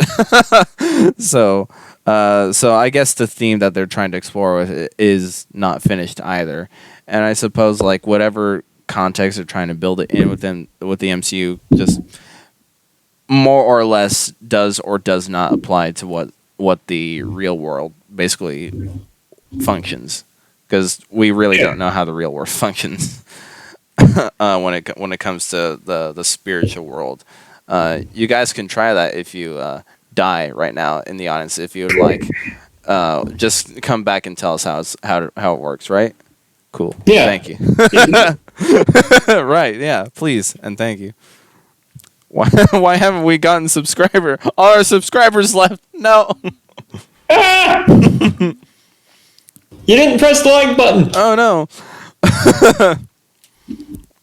But I just want to kind of explore what they're trying to get at. So like whether it was like the writer's intention or not to include like the religious element to the plot, but whether it was not in their intention, you can't deny that like the very deep and intellectual commentaries like Loki has been having with the characters around him is basically some definite theological reflections, right? So like early on, I said that the Timekeepers were essentially a fill-in for God, and they're the ones that ordered the multiverse into one simplified timeline. So, and who else do we know has the potential to power to do that, to do such a task? It's God. he was the one who simplified our whole world order into 7 days a week, 52 weeks a year, and 365 days in a year, with an additional day every 4 years. So the show went with the approach that everything that happens within the timeline was always meant to be. That's basically the Doctor Who approach. Even if you go back in time and mess something up, it was actually always meant to be that way, just because of how it works. And so that's how. That's basically how this show can justify the time travel shenanigans in Avengers Endgame, and so that's basically what's considered eternal fate. Even if the Avengers can go back in time, it was actually always meant to be like that. So no problem there. So this, as I've said, is the Protestant perspective of Christianity, where God creates the life, the earth, and the natural law, and nothing more. Your story is set with these structures, and there's nothing you can do to change that because God is not a micromanager. He leaves you alone. And so I guess that's exactly what Kang, the Time Lord, reveals about himself when he shows the script of Loki and Sylvie have been following since the very beginning. So the TVA is not a correction facility. It's basically his military wing of doing his bidding. Is Minutemen. He is the Minute, and they are the Minutemen. See how I did that? Yeah, I'm cool. And so, on the other hand, the Catholic perspective, this is my view. of Christianity is that God is indeed a micromanager. He supplants the gifts and blessings into people's lives and gives the ability of free will to his broken people to see if they'll accept or decline the offerings that he gives. And I guess by the end of it, when the threshold was passed in Kang, he basically did sort of explore that sect of Christianity where he gave the option to Loki and Sylvie to take either or. He gave them the free will, or like the free will was embedded into them again. And Loki and Sylvie just had to make a choice of what Kang was offering. And so that's why I believe that like Loki, through the sacred timeline, has determined like every variant of Loki was fixated on this glorious purpose that they all have an element, but yet they all have an element of yearning for free will, and that's why exactly what Loki and Sylvie are fighting for when they wanted to confront the Timekeepers, but then it was Kang. So I don't know about you, Brian, but how did you feel? How did you feel when it was like the Timekeepers? Well, like you said, it was something different, like with the four statues, that Kang was like supposed to be this fourth statue and the other three were a thing. But take a look from this angle. So if the Timekeepers really just turn out to be one singular guy, then like, do you think it really changes anything about the theme into just making it just turning the three gods into one god, or does something else of it they change when we figure out that like Kang the Time Lord is basically a variant of a human that scientifically gained the power to control the time monster and all of that? I don't think it changes. I think it still stays with the whole fate versus free will, and whether or not you have that control. I'm more getting at like maybe not human, a mortal being having the power of God, basically. Gotcha. So a mortal being having the power of God. Yeah, do you think something like that changes? Because we thought that like Kang or the Timekeepers or whoever it turned out to be was going to be this all omniscient being with the power, like their own purpose in the universe or multiverse was to be the keeper of time. But when we find out it was a mortal human being who basically took the reins and played the part of God, do you think that changes anything with the theme? I don't think it does.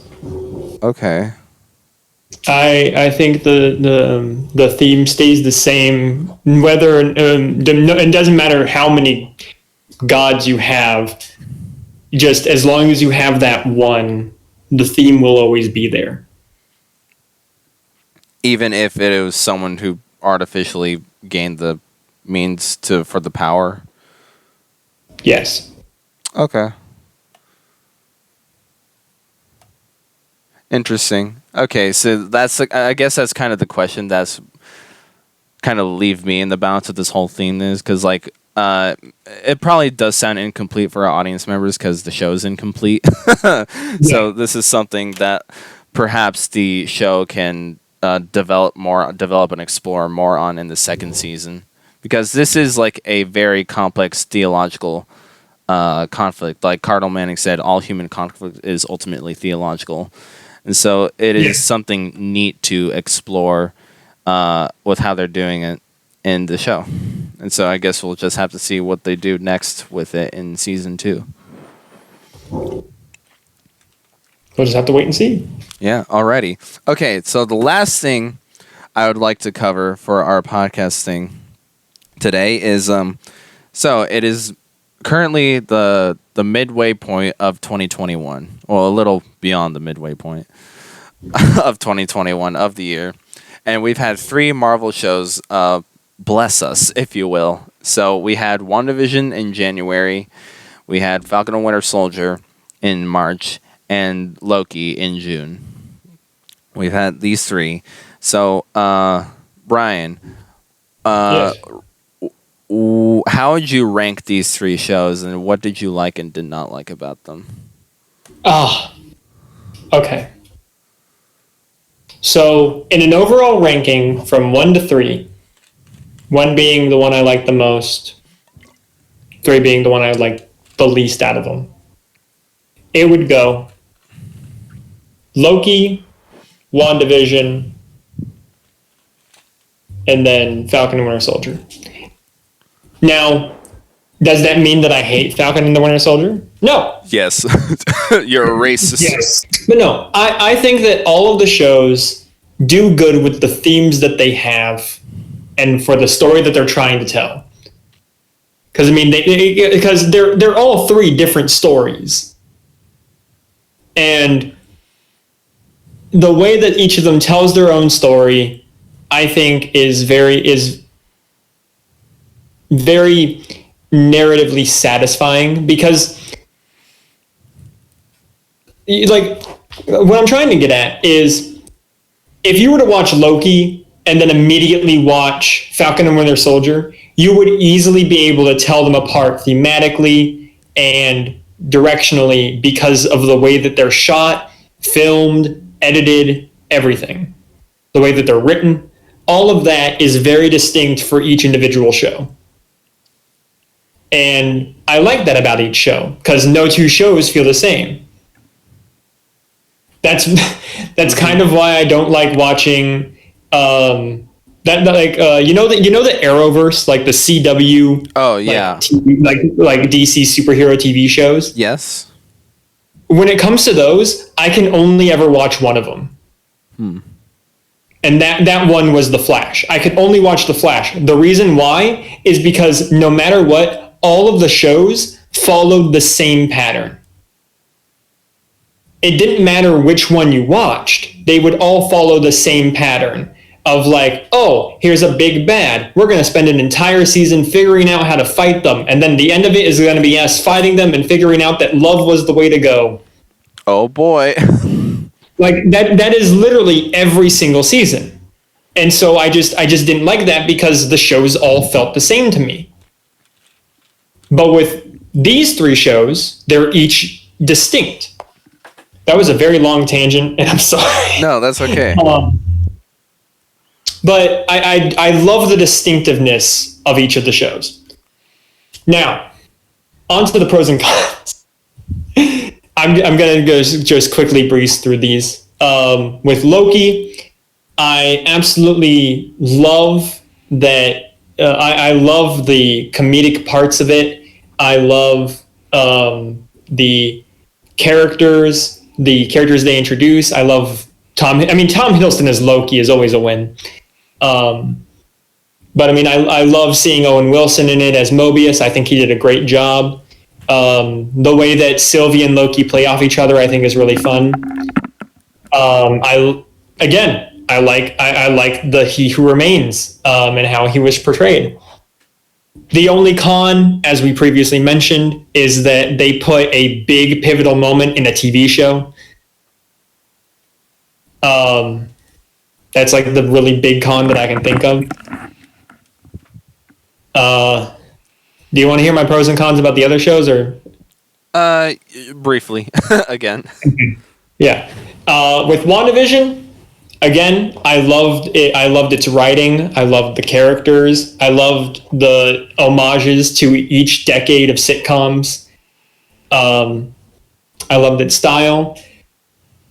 Cons, I can't really think of too much. The only real con I can think of is no Doctor Strange. Don't want no white man mansplaining. That's the only real con. I mean, even if it was just like a slight little like nod or reference to him, I would have been fine with that. But still, because I mean, again, it's supposed to tie into Multiverse of Madness. And then with Falcon and the Winter Soldier, pros, Falcon and Winter Soldier. They just play again. Sam Wilson and Bucky, they played off each other really well in that show with Anthony Mackie and who plays Bucky? Sebastian Stan. That's his name. They did really good jobs. I loved Bucky's arc in the show that he went through. Cons, just a slight bit too much racial commentary for my liking. Yeah. I mean, like if they would have just like touched on it a little bit here and there or something, like I would have been fine with it.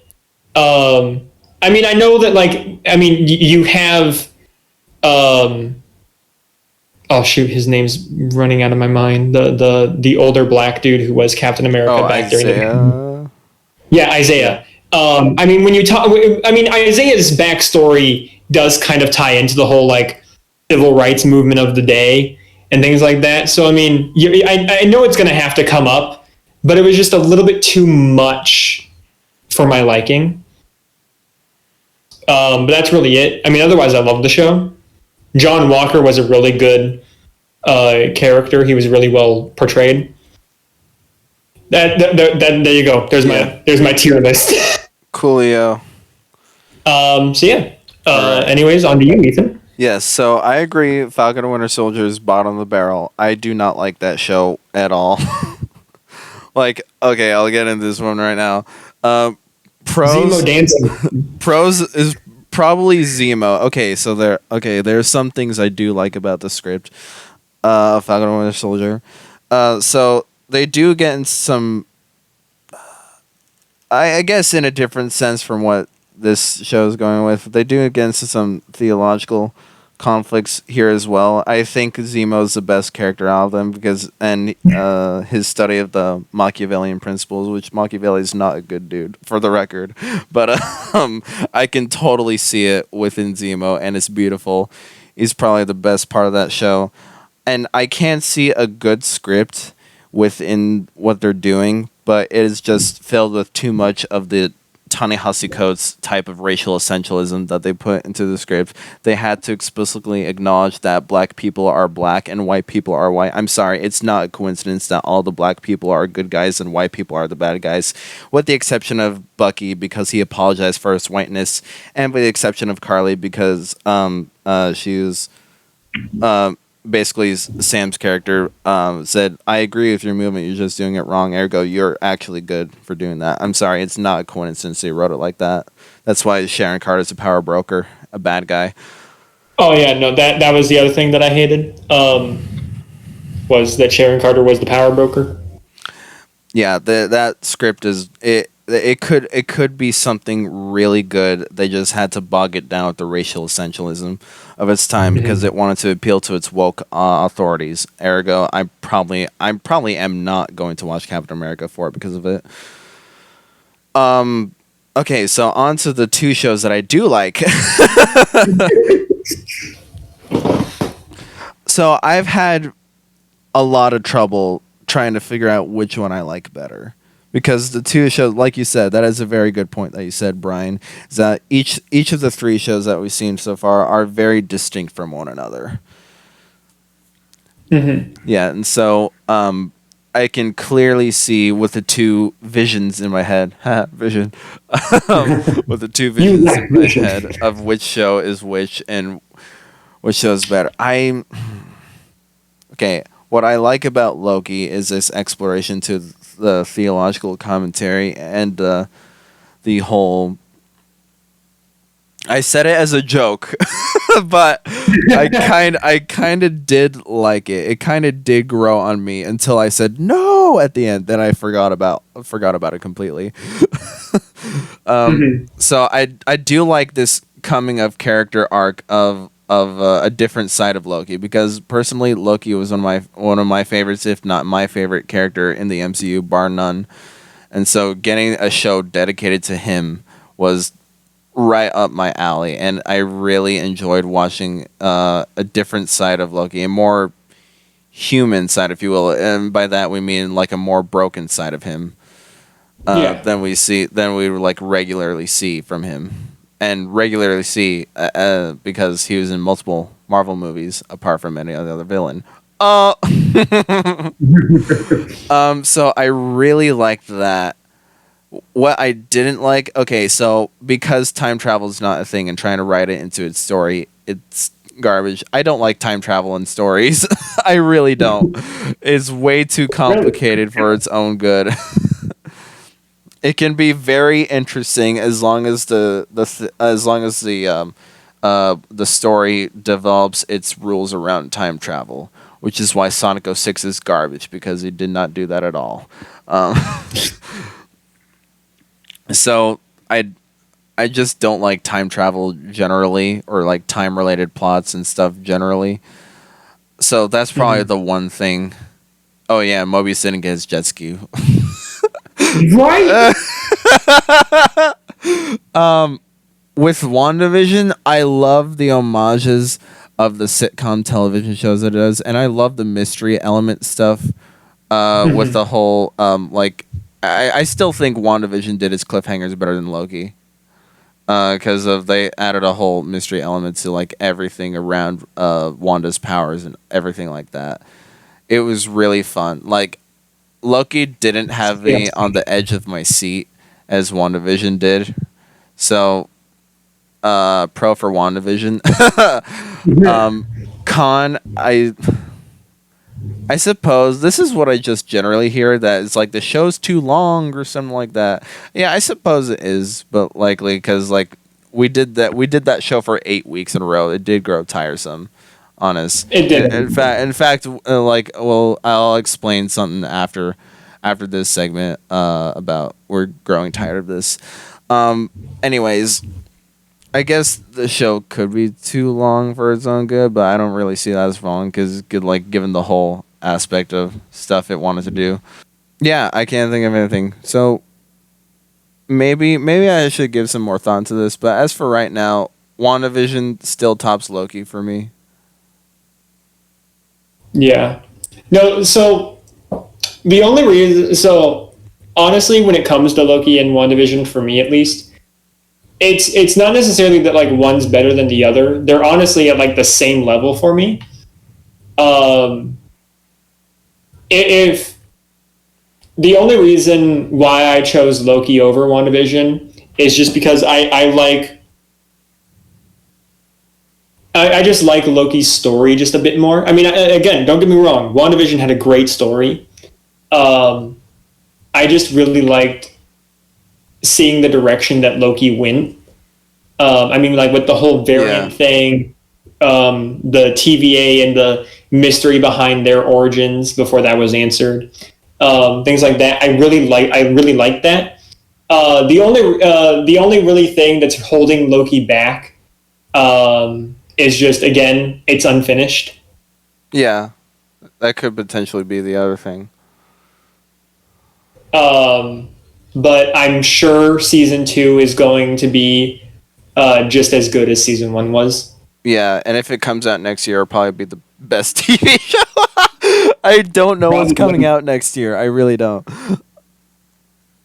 Yeah, because it's the only Marvel show as of right now, like MCU show, I should say, that's like confirmed for a second season, right? Yeah. I think What If, but that doesn't really count. Yeah, that's why I was specific with MCU TV show. Well, it is. What If is part of the. It's complicated. It's complicated. Okay, coolio. Alrighty then. Yeah, maybe I'll give that some more thought in the next couple of weeks. So, yeah. Yeah. Alrighty. So those are our thoughts on the 3 main shows that we have covered on this channel so far. Please subscribe to us. Yay. Yeah. Alrighty. So for those of you who have stayed this long in the video, we have sort of an announcement here for the future Marvel coverage here. So, how we've been doing the past 3 TV shows, we've been doing an episode by episode review and synopsis. This has kind of grown tired on the both of us. I think we're kind of done with this kind of format, right, Brian? A little bit.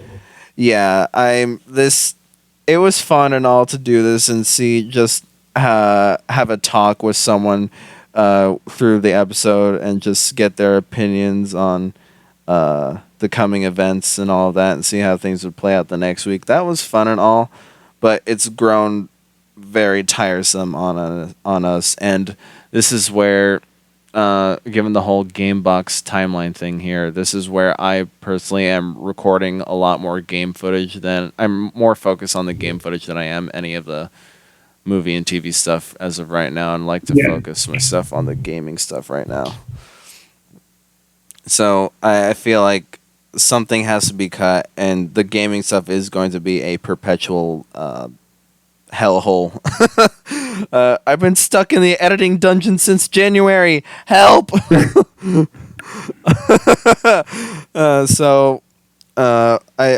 and Brian talked about this, and we are no longer going to do episode by episode synopses for any of Marvel's future content. It first became, would we do that for What If? Because What If, the TV show, is supposed to be. I think it's still like just every single episode is its own individual story. None of them are connected, right? Yeah.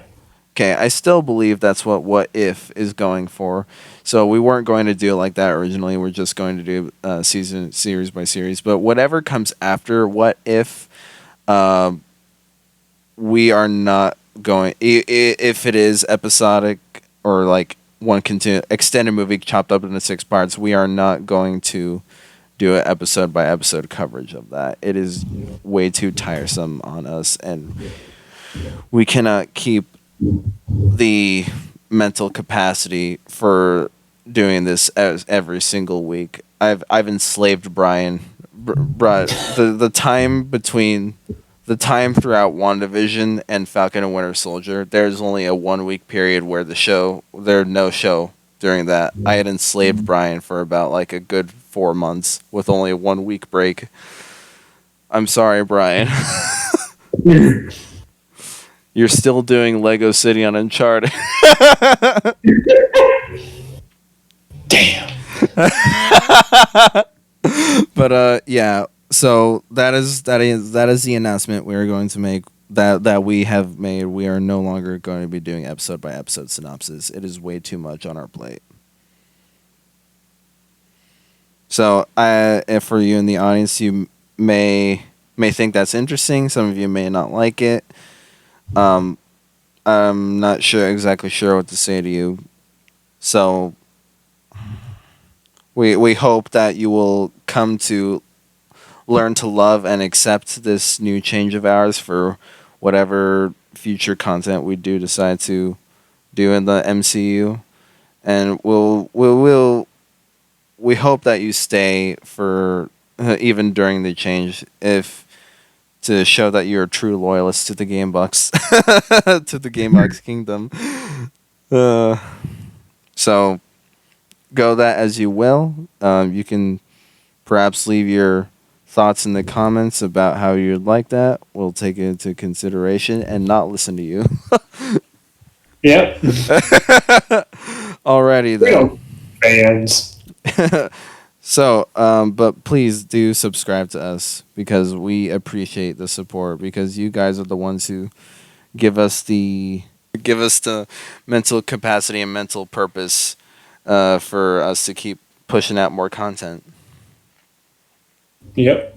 That's why Brian gets a paycheck. What? I'm being paid?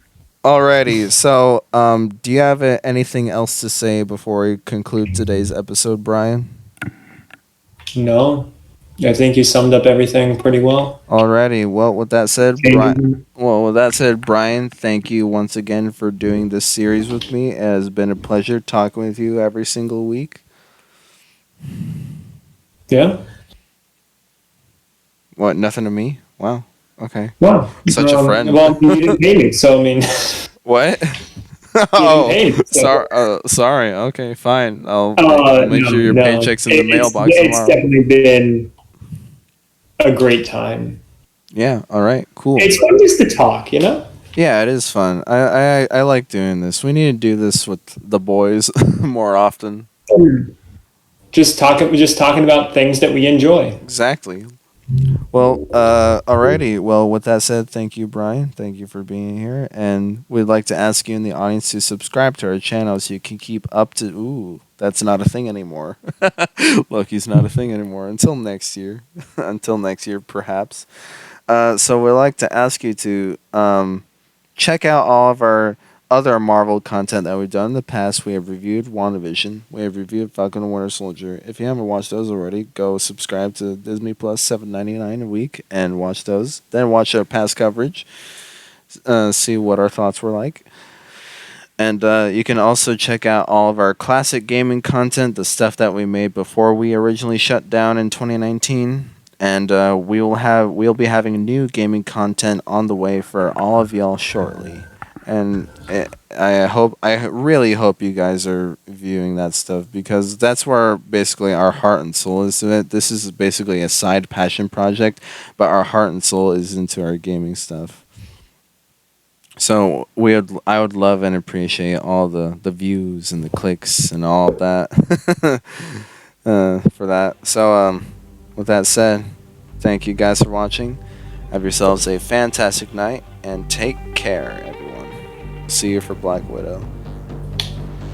Yep. Oh, before I go, my mom says hi. Oh, hi, Mom. Alrighty. All right. Have a good night, man. All right. Remember, get back to me tomorrow on your job, or I your will. lack of a job. Alrighty. See ya. Okay. Bye-bye.